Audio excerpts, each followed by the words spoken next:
The draft ruling leaked by Politico is real. The conservative Supreme Court plans to use Dobbs v. Jackson to overturn Roe v. Wade and Planned Parenthood v. Casey. And now, leftists across the board are contemplating the very meaning of life if they can't end lives. You're watching The Take. Welcome to The Take. In 2018, Mississippi passed the Gestational Age Act, which banned all abortions after 15 weeks of pregnancy, accepting only a narrow segment of medical cases.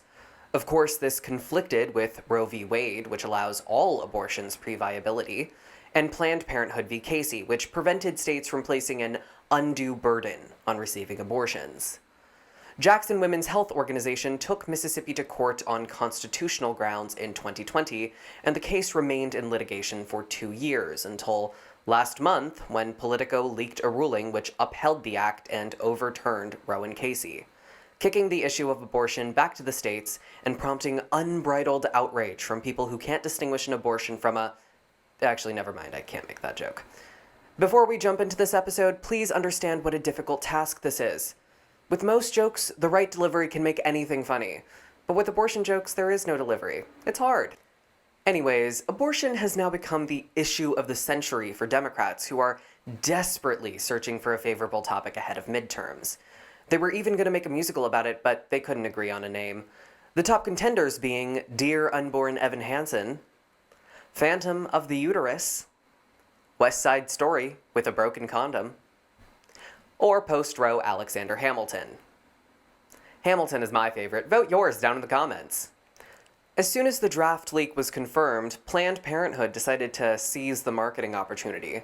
They ran a campaign talking about how they would continue to offer services and oppose anti-abortion legislation in conservative states. They also updated their slogan to Planned Parenthood, no fetus can beat us.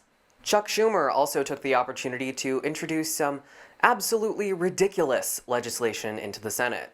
For example, his Roe bill, which he claims would just codify Roe, would actually allow abortions across the United States until the point of birth, something that only 4% of Americans actually support.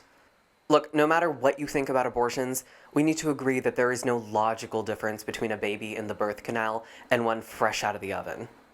Joe Manchin tried to trick Schumer into relaxing the bill, but much like 125,000 aborted babies, Chuck said he wasn't born yesterday. Schumer isn't the only Democrat trying to make a big song and dance about this, though. This clip of Kamala Harris confirming Brett Kavanaugh went viral, where she asked the question, "Can you think of any laws that regulate a man's body?" And Kavanaugh can't come up with anything off the top of his head. Yeah, okay, first of all, I don't think that Kamala Harris is in a position to talk to us about bodily autonomy right after the Democratic COVID response where everyone needed to put a windshield on their desk, wear a spacesuit, and get vaccines proportional to their body weight. 12 shots is a free bagel. Also, nobody here is trying to regulate a woman's body either. Nobody is forcing women to get an abortion. We're saying that people's elected representatives should get to vote on the issue. I think you get the point, though. AOC, Hakeem Jeffries, Ayanna Pressley, Andrew Cuomo, of course.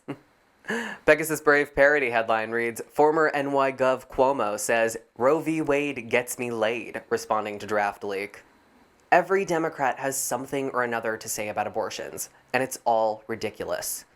Whether that is, men should just get vasectomies, it's always the mother's choice, or this is the end of freedom in America, none of it is true, and none of it makes any sense. For instance, Democrats love to tell any man who opposes abortion about why they're not allowed to have an opinion. But that doesn't make sense at all. First of all, if men can't have an opinion, then we definitely can't uphold Roe or Casey, because men decided both of those. Secondly, you'll notice how they never seem to care when it's pro-choice men voicing their opinion. It's only the pro-life ones.